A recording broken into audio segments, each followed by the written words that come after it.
لوح محفوظ پر قرآن ایسا ہی لکھا ہوا ہے جس طرح آپ کے ہاتھوں میں ہے، جس ترتیب کے ساتھ آپ دیکھ رہے ہیں قرآن کو. تو یہ سورہ فاتحہ جسے کہتے ہیں، ان باتوں کو یاد رکھیں، خصوصاً میرے خلیفہ کہلانے والے پیر بھائی، خلفائے کرام، ان باتوں کو یاد رکھیں. تو کیا عرض کر رہا تھا 7 آیتیں، اور کسی سورہ میں 7 آیتوں کا اہتمام نہیں ہے. کسی میں 3 آیتیں ہیں، کسی میں 30 ہیں، کسی میں کچھ ہے، کسی میں کچھ. اس میں 7 آیتیں کیوں ہیں؟ 7 کا نمبر آپ کو کچھ یاد دلا رہا ہے. کیا دلا رہا ہے؟ بولیں گے نہیں. 7 کا نمبر کیا یاد دلا رہا ہے؟ اللہ تبارک و تعالیٰ کی ذاتی صفات، جنہیں امہات الصفات کہا جاتا ہے، 7 ہیں. ان صفات میں پہلے کس کا نام لیا جاتا ہے؟ اس کے بعد کس کا نام لیا جاتا ہے؟ اس کے بعد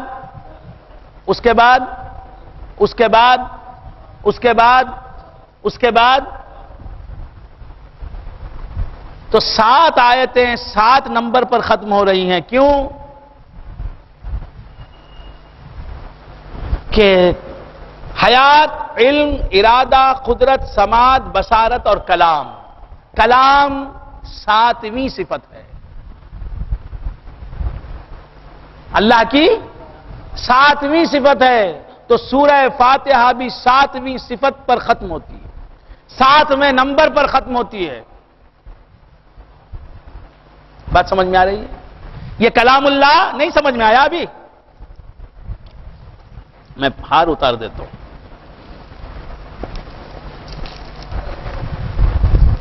کیا عرض کر رہا تھا؟ اللہ تبارک و تعالی کی 7 صفتیں ہیں، اور ان میں 7ویں صفت کون سی ہے؟ کلام. اور اس قرآن کو کیا کہا جاتا ہے؟ کلام اللہ. بات سمجھ میں آ رہی ہے؟ تو جس طرح اللہ تبارک و تعالیٰ کی 7 صفتوں میں کلام کا نمبر آخر میں ہے. بات سمجھ میں آ رہی ہے؟ تو ان 7 آیتوں کے بعد کلام اللہ پورے کا پورا ملتا ہے. اور کلام اللہ کا کیا درجہ ہے؟ کلام کا کیا مرتبہ ہے؟ آج اس بات کو ہم ڈسکس کریں گے، سمجھنے کی کوشش کریں گے کہ کلام کیا ہے. ویسے ہم اللہ تبارک و تعالیٰ کا کلام، قرآن مجید اللہ کا کلام ہے، قرآن شریف اللہ کا کلام ہے، یہ تو سب جانتے ہیں. لیکن اللہ کا کلام، اس کی کیا منزلت ہے، کیا مقام ہے؟ اللہ کے کلام کی حقیقت ہم کیا سمجھ سکتے ہیں؟ لیکن جہاں تک اللہ نے سمجھایا، یہ ساری کائنات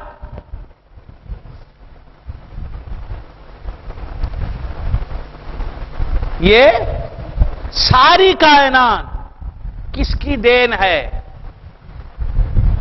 یہ زمین، یہ آسمان، یہ چاند، یہ سورج، یہ ستارے، یہ ہوائیں، یہ انسانات، یہ حیوانات، یہ نباتات، یہ جمادات، یہ عالم شہادت، یہ عالم برزخ، یہ عالم امر، یہ انبیاء، یہ مرسلین، یہ اولیاء، یہ اقطاب، یہ ابدال، یہ صحت، یہ عافیت، یہ دولتیں، یہ گہما گہمی، یہ ہما ہمی، یہ تجلیاں، یہ بہاریں، یہ شادمانیاں، یہ شامیانے، یہ شادیانے، یہ شہنائیاں، یہ گونجیں، یہ مسرتیں، یہ سمندر، یہ دریائیں، یہ موسموں کی تبدیلیاں، یہ چہل پہل، یہ رنگا رنگ کائنات، یہ سب کچھ کس کا صدقہ ہے؟ کس کی دین ہے؟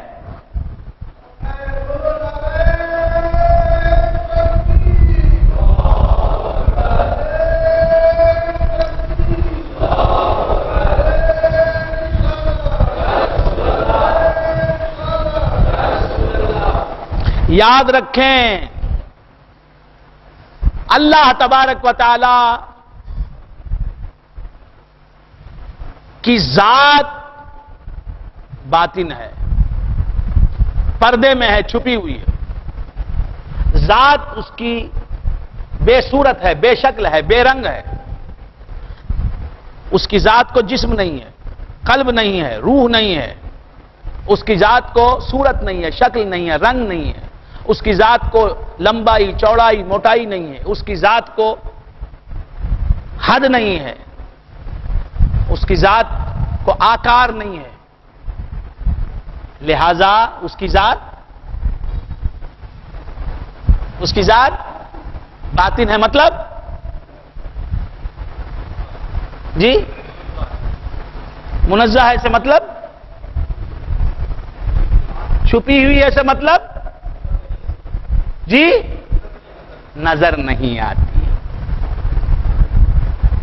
دکھائی نہیں دیتی۔ اللہ کی ذات باطن ہے، اللہ ذات کے اعتبار سے باطن ہے، ہماری نگاہوں سے اوجھل ہے، اسے کوئی دیکھ نہیں سکتا، اس کی آواز سن نہیں سکتا، وہ باطن ہے، وہ منزہ ہے صورت سے، شکل سے، رنگ سے، وزن سے، جہت سے، زمان سے، مکان سے، جسم سے، قلب سے، روح سے، حد سے، غایت سے، نہایت سے، تحیز سے، تعدد سے، تعلم سے، تلذذ سے، لہذا وہ باطن ہے، اسے کوئی دیکھ نہیں سکتا، اسے کوئی پا نہیں سکتا۔ اب وہ باطن ذات ظاہر ہوتی ہے تو کیسے ظاہر ہوتی ہے؟ کیسے ظاہر ہوتی ہے؟ میں آپ کی سبحان اللہ نہیں سننا چاہتا، جواب چاہتا ہوں آپ سے۔ وہ باطن ذات ظاہر کیسے ہوتی ہے؟ جہاں اللہ باطن ہے وہاں ظاہر بھی ہے۔ هو الاول والآخر والظاہر والباطن، وہی اول ہے، وہی آخر ہے، وہی ظاہر ہے، وہی باطن ہے۔ اللہ صرف اول ہی نہیں آخر بھی ہے، اللہ صرف ظاہر ہی نہیں باطن بھی ہے، اللہ صرف باطن ہی نہیں ظاہر بھی ہے، اللہ صرف آخر ہی نہیں اول بھی ہے، اول آخر ظاہر باطن۔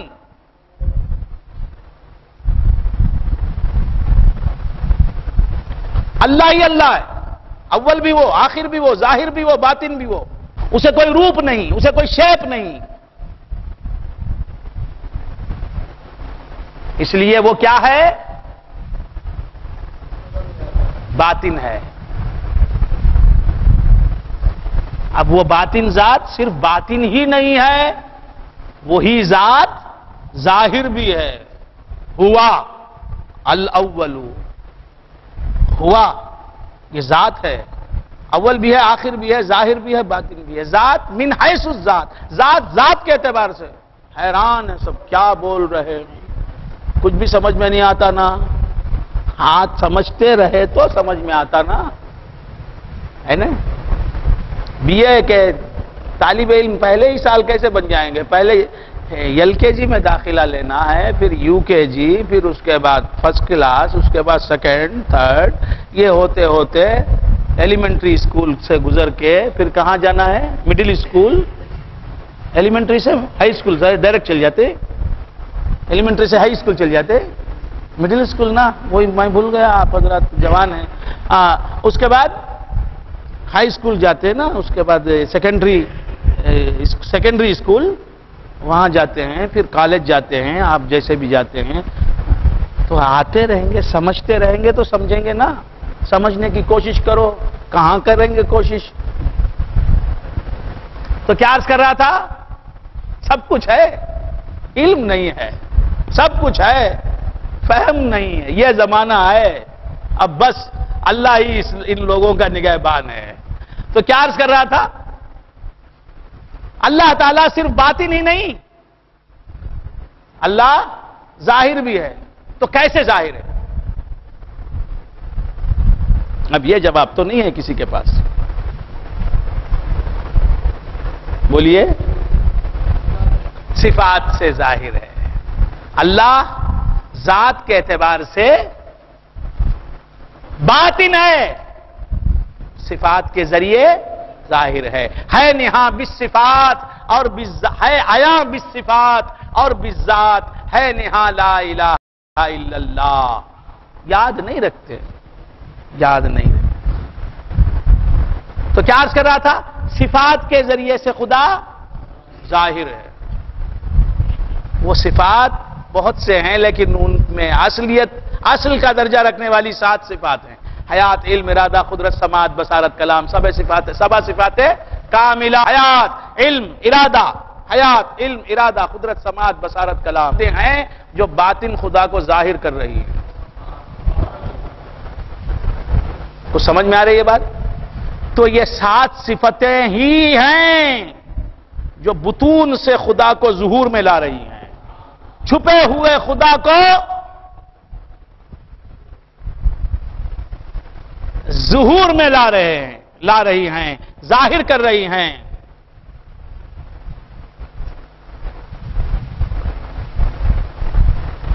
تو حق تبارک و تعالی ظاہر ہوتا ہے تو صفات کے ذریعے سے ظاہر ہوتا ہے. اللہ تعالیٰ صفات کے ذریعے سے ظاہر ہوتا ہے. اور کب ظاہر ہوتا ہے؟ صفات میں بھی ظہور اس کے صفات کا کب ہوتا ہے؟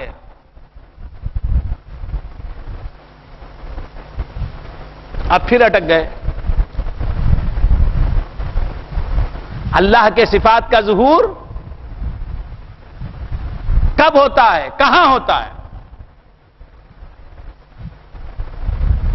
میرے خیال سے یہ محفل تعلیم کی ہو گئی، گاڑی ہو گئی، لیکن کیا کریں، کچھ بات آپ کو بتانا ہے، کچھ سمجھانا ہے. آپ بھی سمجھنے کی کوشش کریں تو میری ہمت بڑھے گی. اللہ تبارک و تعالیٰ کی صفات کے ذریعے اللہ ظاہر ہوتا ہے، باطن خدا ظاہر ہوتا ہے. تو یہ تو معلوم ہو گیا کہ صفات ہی ہیں جن کے ذریعے سے، جن کے وسیلے سے ظاہر ہوتی ہے ذات. صفات کے بغیر ذات ظاہر نہیں ہو سکتی. تو حقیقت میں ظہور ہوتا ہے صفات کا، اور صفات کا ظہور ہی ذات کا ظہور ہے. صفات کا ظہور ہی ذات کا ظہور ہے. تو بندگان خدا اللہ کے صفات کب ظاہر ہوتے ہیں اور کہاں ظاہر ہوتے ہیں؟ معلوم نہیں.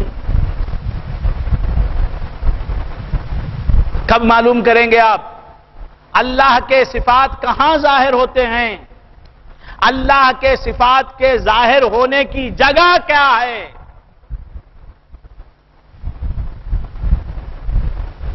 اللہ کے صفات ظاہر ہوتے ہیں تو اللہ کی ذات ظاہر ہوتی ہے. اللہ کی ذات اور صفات کے ظاہر ہونے کی جگہ کا نام کیا ہے؟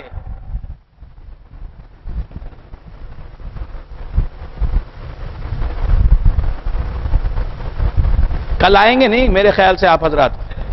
آئیں گے جی؟ کون جی؟ کون بولے؟ آپ بولے، صحیح بولے.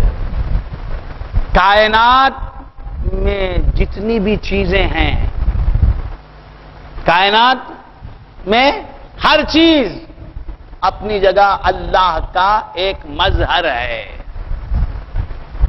مظہر حسین صاحب کو یاد کر لو نا. مظہر بھائی سامنے بیٹھے ہیں، کیا ہیں یہ؟ مظہر ہیں. کیا ہے؟ مظہر. تو ساری کائنات کی ہر چیز، میں بار بار بولتا ہوں، یہی مظہر نہیں، ساری کائنات کی ہر شے، ہر چیز، ہر ذرہ اپنی جگہ مظہر ہے. مظہر ہے. بات سمجھ میں ہے؟ اس میں خدا کی صفات جلوگر ہیں، خدا کی صفات ظاہر ہیں، اور خدا کی صفات ظاہر ہیں تو سمجھو کہ خدا کی ذات ظاہر ہے. تو بندگان خدا، کائنات کی ہر شے مظہر ہے. کائنات تمام اپنی اشیاء کو لے کے مظہر ہے کس کی؟ اللہ کی صفات. اللہ کی صفات میں اللہ کی ذات ظاہر ہے. تو کائنات کیا ہوئی؟ مظہر ہوئی، ظاہر ہونے کی جگہ، جس میں ہر وقت ظہور ہے خدا کا. اور خدا کی ذات ظاہر ہوتی ہے تو اس کی صفات کی وجہ سے ظاہر ہوتی ہے. تو خدا کی صفات ظاہر ہوتی ہیں تو کائنات میں ظاہر ہوتی ہیں. تو کائنات میں ظاہر جو کچھ ہے وہ کیا ہے؟ کائنات میں کائنات ظاہر نہیں ہے، حقیقت میں کائنات میں خدا کے صفات ظاہر ہیں.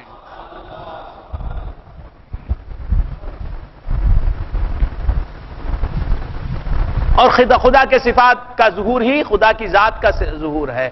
اب کائنات سامنے آئے گی تو اس میں خدا کی ذات جلوگر ہوگی نا. تو کائنات کو اللہ نے پیدا کیا. کیوں پیدا کیا عینی صاحب؟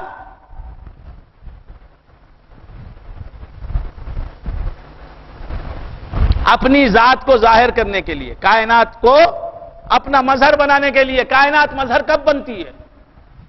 جب پیدا ہوتی ہے نا. تو اللہ تعالیٰ کائنات کو کب پیدا کرتا ہے؟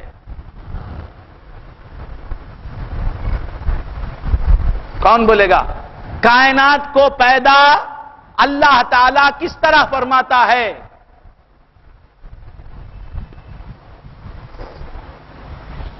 کن کہہ کر پیدا کرتا ہے. جس طرح ہمارے فضل الرحمان صاحب نے فرمایا، جس طرح ہمارے تمیم صاحب نے فرمایا، انما امرہ اذا اراد شیئا ان یقول له کن فیکون.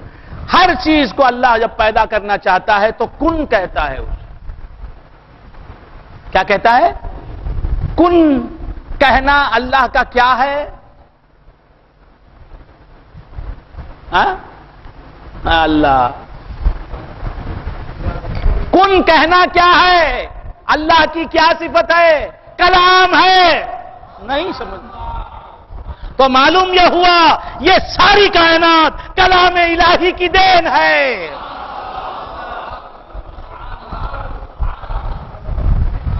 اب اس کلام کا سبب بنتی ہیں 7 صفتیں. کلام سے پہلے سماعت ہے، کلام سے پہلے بصارت ہے، بصارت سے پہلے کلام، بصارت سے پہلے سماعت ہے، سماعت سے پہلے قدرت ہے، قدرت سے پہلے ارادہ ہے، ارادے سے پہلے علم ہے، علم سے پہلے حیات ہے.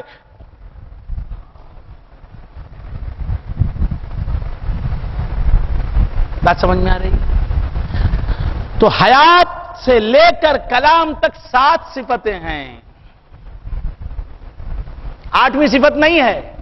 لہذا سورہ فاتحہ کو 7 صفتوں کو یاد دلانے والے 7 نمبروں پر رکھ دیا.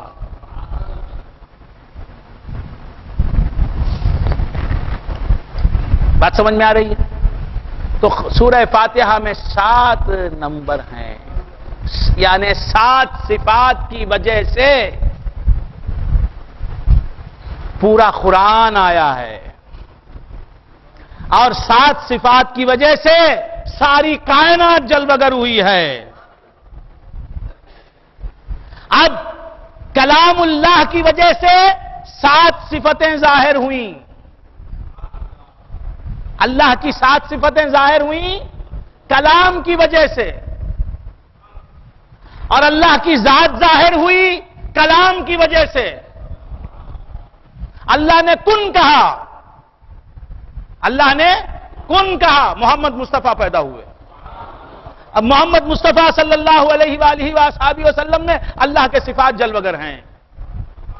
نور مصطفیٰ میں خدا کے صفات جلوگر ہیں. خدا کے صفات جہاں جلوگر ہیں وہاں خدا کی ذات جلوگر ہے. تو کلام کی وجہ سے اللہ کی ذات جلوگر ہوئی. حال اللہ تبارک و تعالی کا وجود جلوگر ہوا. اب اس کا علم جلوگر ہوگا اس کلام کو پڑھنے کی وجہ سے. اللہ ظاہر ہو گیا لیکن تم کو معلوم نہیں ہے کہ وہ کیسے ظاہر ہوا. کلام سے ظاہر ہوا.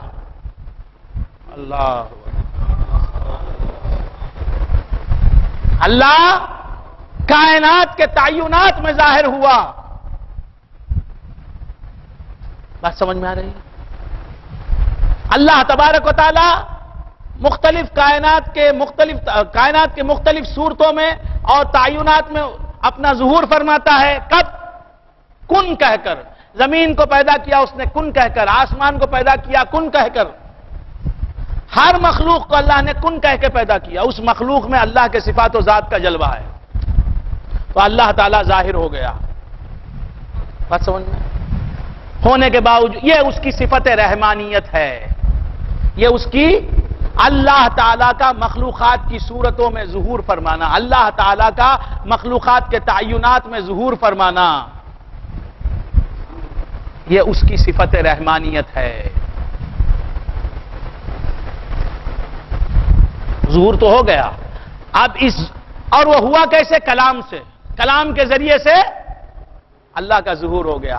اب اس ظہور کو اپنے علم میں لانا اور یہ جاننا کہ اس وجود کا شہود ہے، یہ سمجھنا کہ بشکل زمین حق تعالیٰ کا جلوہ ہے، زمین میں اس کا جلوہ ہے، آسمانوں میں اس کا جلوہ ہے، چاند میں اس کا جلوہ ہے، ستاروں میں اس کا جلوہ ہے، ہواؤں میں اس کا جلوہ ہے، ارضیات میں اس کا جلوہ ہے، فلکیات میں اس کا جلوہ ہے، انبیاء میں اس کا جلوہ ہے، اولیاء میں اس کا جلوہ ہے، اقطاب میں اس کا جلوہ ہے. یہ کیسے معلوم ہوگا؟ الرحمن، وہ رحمان جس نے اپنا ظہور کائنات کے مختلف تعینات میں کیا ہے. علم القرآن،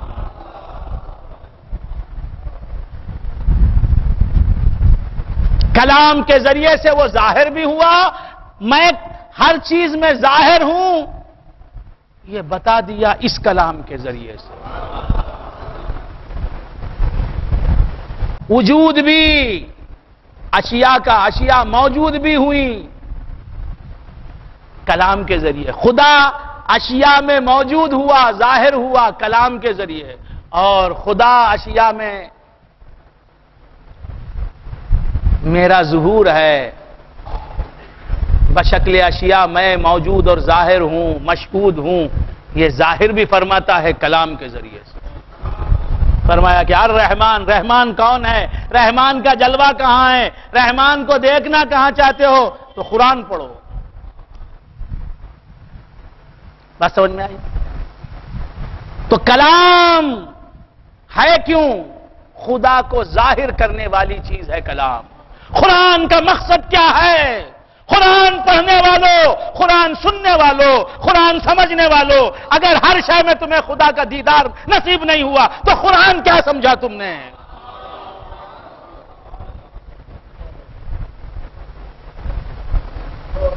جب قرآن کھولو تو ہر سطر تمہیں خدا کی طرف متوجہ کر دے.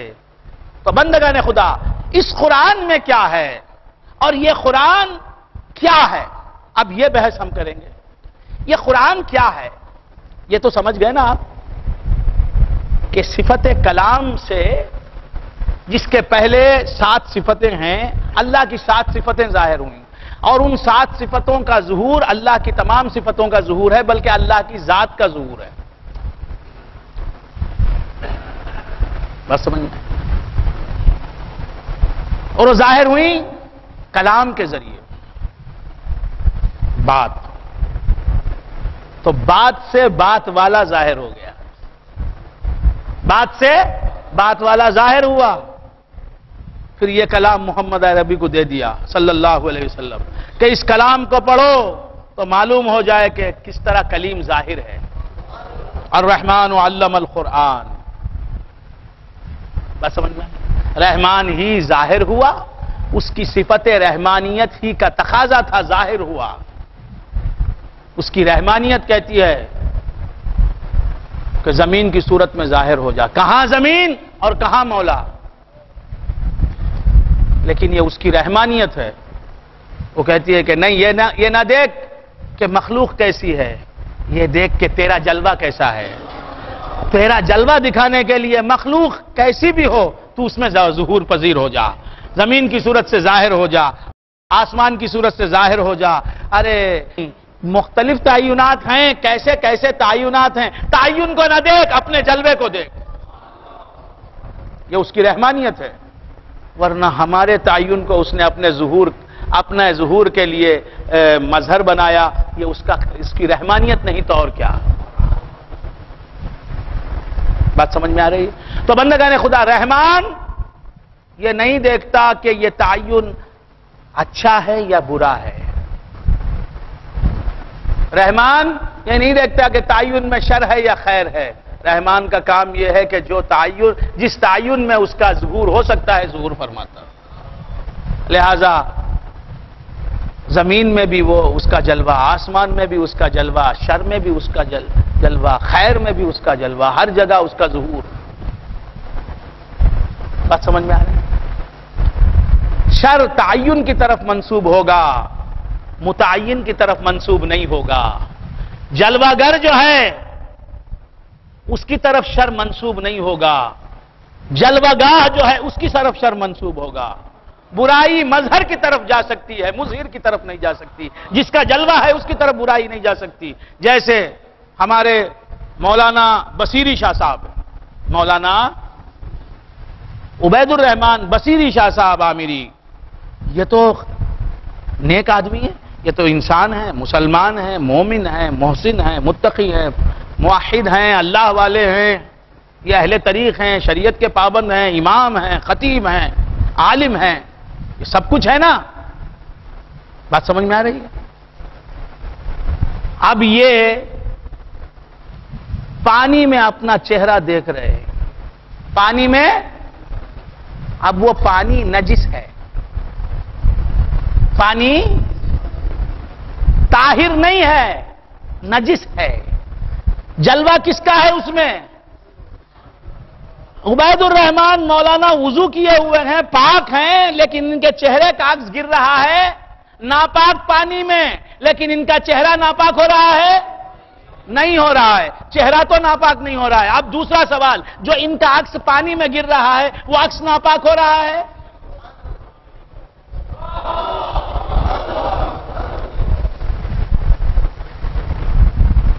ناپاک پانی ہے، گندا پانی ہے، اس میں مولانا عبید الرحمان صاحب اپنا چہرہ، ان کے چہرے کا عکس گر رہا ہے تو ان کے چہرے پر وہ گندا پانی لگ گیا؟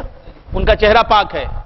اب جو ان کے چہرے کا شیڈو گر رہا ہے گندے پانی میں، وہ شیڈو گندا ہو رہا ہے؟ دو آدمی بولتے نہیں. معلوم یہ ہوا کہ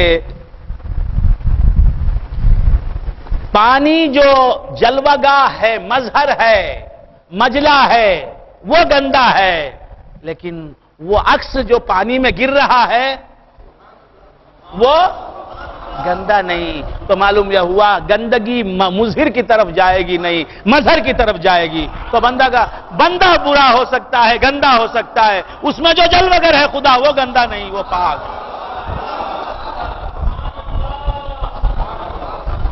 تو بندگان خدا عرض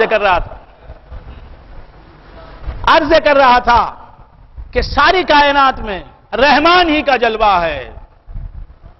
بات سمجھ میں آ رہی ہے؟ رحمان ہی کا ساری کائنات میں جلوہ ہے. اور رحمان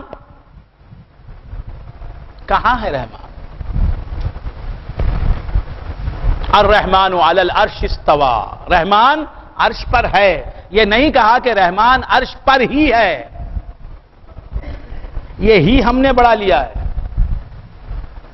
یہی رحمان عرش پر ہے، لیکن دوسری جگہوں سے دوسری جگہ رحمان نہیں ہے، یہ سمجھنا یہ قرآن کی سمجھ نہیں، یہ حدیث کی سمجھ نہیں، یہ اسلام کی سمجھ نہیں. بات سمجھ، وہ رحمان کہاں ہے؟ آپ نے تراویح پڑھی،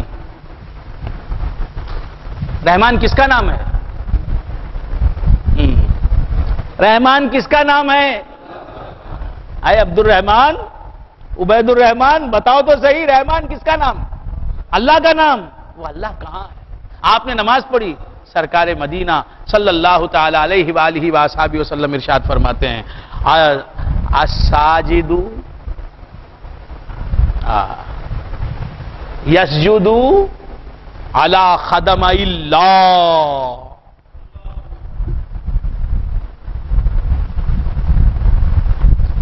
الساجد یسجد علی خدمئی اللہ. رحمان کا لفظ بھی نہیں ہے اس حدیث میں.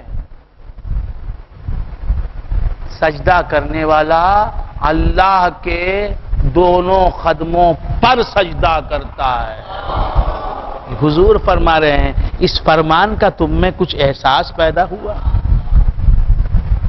نماز ہے اس احساس کی لذت حاصل کرنے کے لیے کہ میں سجدہ کر رہا ہوں، رحمان کے قدم پر سجدہ کر رہا ہوں، اللہ کے قدم پر سجدہ کر رہا ہوں۔ یہ حدیث پاک ہے۔ کہاں ہے حدیث؟ آؤ میں بتانے کے لیے تیار ہوں۔ جتنی نمازیں، جتنے سجدے اس لذت سے خالی گزر گئے، تم نے ان سجدوں کی لذت سے محرومی حاصل کی۔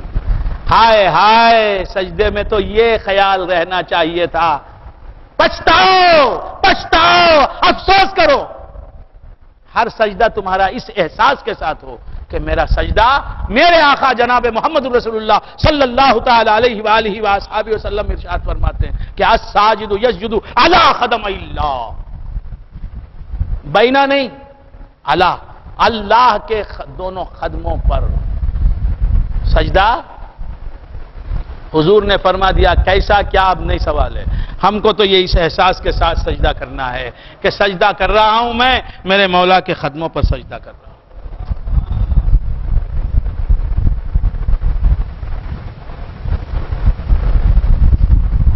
خیر بندگان خدا، کیا عرض کر رہا تھا کہ سورہ فاتحہ میں 7 آیتیں ہیں اور آیتیں 7ویں نمبر پر ختم ہو جاتی ہیں۔ بات سمجھ، وہ ہے اللہ کے کلام نے ہمیں جو زندگی بتائی ہے اس زندگی کو اختیار کرنا ہے۔ بات سمجھ میں آ رہی ہے؟ اللہ کے کلام کے دائرے اور حصار سے باہر نہیں آنا ہے۔ جو زندگی بتائی ہے قرآن نے، قرآن کی بتائی ہوئی زندگی اختیار کرنا ہے اور قرآن کے بتائے ہوئے حدود کو پھلانگنا نہیں۔ بات سمجھ میں آ رہی ہے؟ قرآن مختصر یہ کہ قرآن بھی اللہ کا کلام اور کائنات بھی اللہ کے کلام کی دین۔ اس کائنات میں اللہ کے کلام پر عمل کرنے کے لیے رہنا ہے۔ سمجھ میں آ گئی بات؟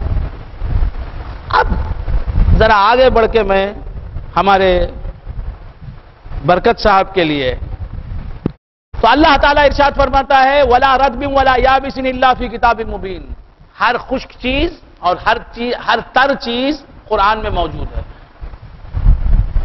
مطلب کیا؟ ساری کائنات قرآن میں موجود ہے۔ قرآن میں شمس کا ذکر ہے، سورج کا ذکر ہے، کائنات میں بھی سورج ہے۔ قرآن میں قمر کا ذکر ہے، کائنات میں بھی قمر ہے۔ قرآن میں جن کا ذکر ہے، کائنات میں جن ہے۔ تو قرآن میں ساری کائنات کا ذکر ہے۔ کائنات، بات سمجھ میں آ گئی؟ قرآن میں بھی ہے اور قرآن سے باہر بھی ہے۔ یعنی قرآن میں جن باتوں کا ذکر ہے، قرآن میں جن باتوں کا ذکر ہے، جن چیزوں کا ذکر ہے، وہی چیزیں پھیل کر نظر آتی ہیں تو کائنات بن کر نظر آتی ہیں، سمٹ جاتی ہیں تو قرآن میں آ جاتی ہیں۔ کائنات سمٹ جاتی ہے تو قرآن کی شکل اختیار کر لیتی ہے، قرآن بن جاتی ہے، اور کائنات پھیل جاتی ہے تو کائنات بن جاتی ہے۔ ارواح، امثال، اجسام اور کائنات کا خالق خدا اور خلق قرآن سے باہر بھی ہے، قرآن میں بھی ہے۔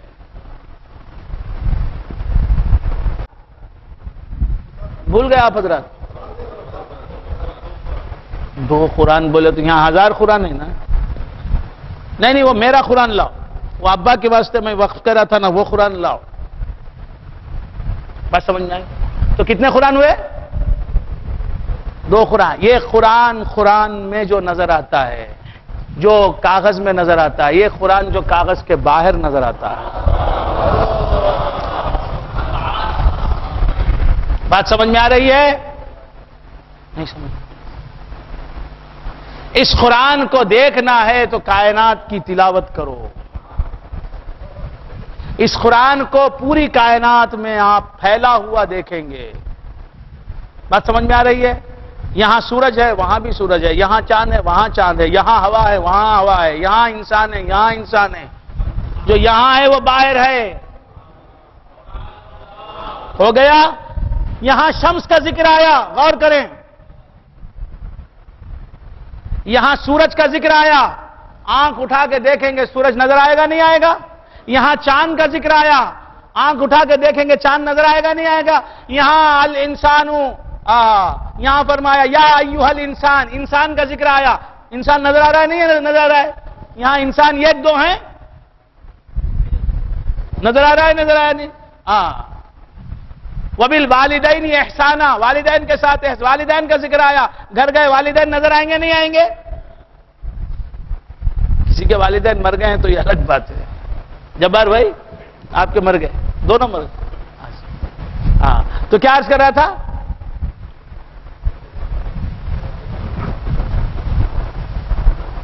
جی مظہر بھائی کیا عرض کر رہا تھا؟ بھول گئے؟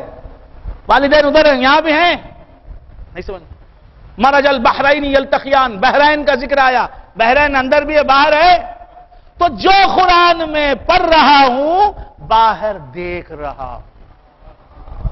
آئیں منزل پہ آئیں، قرآن میں جو پڑھ رہا ہوں اما یبلغن احدہما او کلاہما، اما یبلغن الکبر احدہما او کلاہما فلا تقل لہما اف، ہے نا؟ والدین بوڑھے ہو گئے، تو بوڑھے کا ذکر وہاں ہے، یہاں باہر بوڑھا ہے نہیں ہے؟ یہاں بوڑھا ہے نہیں ہے؟ نہیں ہے۔ ہمیں کون بھی بوڑھے نہیں آتا، ارے کیا عمر ہے، 90 پر 2 سال کیا ہوا حضرت؟ بڈھا پر ان کو مانتا نہیں، جوان کو بڈھا بولنے کا شوق، جب تک آدمی جوان ہوتا ہے نا ہمیں بڈھے ہو گئے حضرت یہ بولتا ہے، جب بوڑھا ہو گیا واقعی میں تو میری کیا جی عمر ہوئی، ہمارے بابا 150 سال میں مرے تھے۔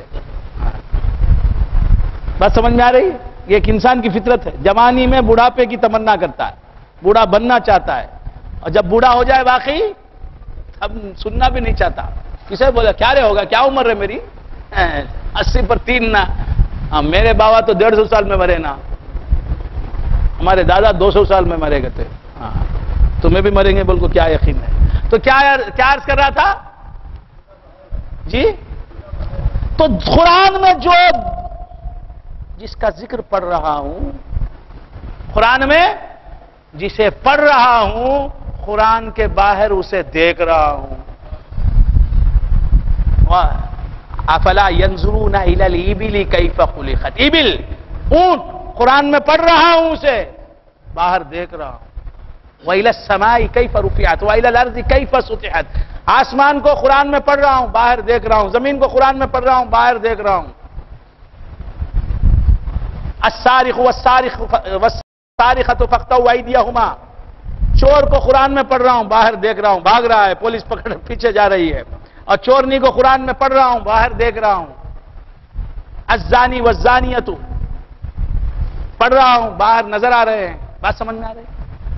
انما حرم علیکم المیتہ، میتہ قرآن میں پڑھ رہا ہوں باہر دیکھ رہا ہوں۔ والدم، دم قرآن میں پڑھ رہا ہوں خون باہر دیکھ رہا ہوں۔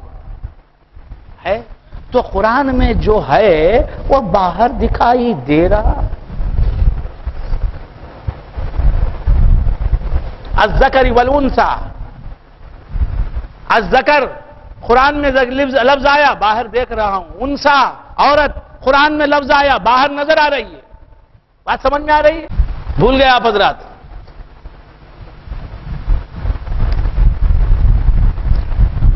جی جو قرآن میں لکھا ہوا ہے مکتوبی شکل میں ہے وہ باہر نظر آ رہا ہے، قرآن میں نظر نہیں آتا۔ قرآن میں نام ہے، ذات باہر نظر آ رہی ہے۔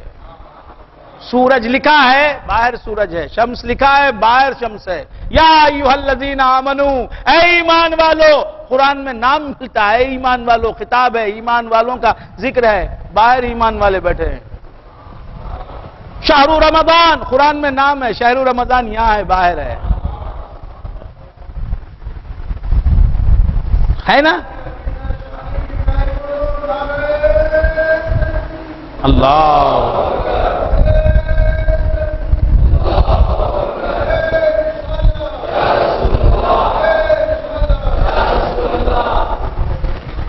قرآن میں جو ہے وہ باہر ہے، اچھی چیزیں تو ہیں ہی، کیا بات؟ وَأَقِیمُوا وُجُوهَکُمْ عِنْدَ كُلِّ مسجد، وَأَقِیمُوا وُجُوهَکُمْ إِلَّا عِنْدَ كُلِّ مسجد، مسجد کا ذکر ہے، باہر ہے مسجد ہے، بس سمجھ۔ وَمَنْ أَظْلَمُ مِمَّنْ مَنَعَ مَسَاجِدَ اللَّهِ أَنْ يُذْكَرَ فِيهَا، مساجد اللہ کی مسجد ہے، مساجد کا ذکر یہاں ہے، باہر مسجد رائی پیٹ ہے، باہر مسجد والا جائی ہے نہیں ہے؟ سب باہر ہے۔ لا تاخذہ سنۃ ولا نوم، سنۃ اونگنی، یہاں نام ہے، آپ اونگ رہے ہیں، سنت باہر اونگنے والا ہے، سونے والا یہاں ہے، نوم نیند یہاں نام ہے، باہر نیند نظر آتے، خراٹا مارتا ہے۔ غتیت اسے کیا کہتے ہیں؟ غین توئے، یہ توئے غتیت، خراٹا، یہ خراٹے مار رہا ہے۔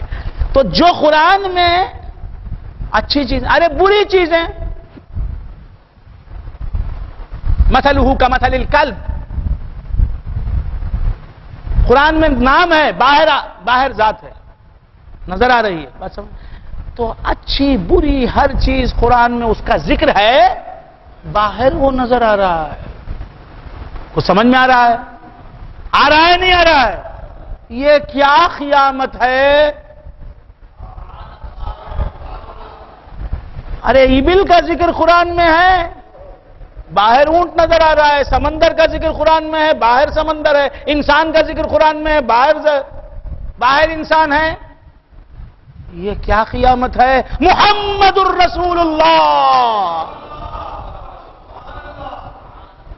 قرآن میں ذکر ہے، محمد الرسول اللہ کا جلوہ باہر کہاں ہے؟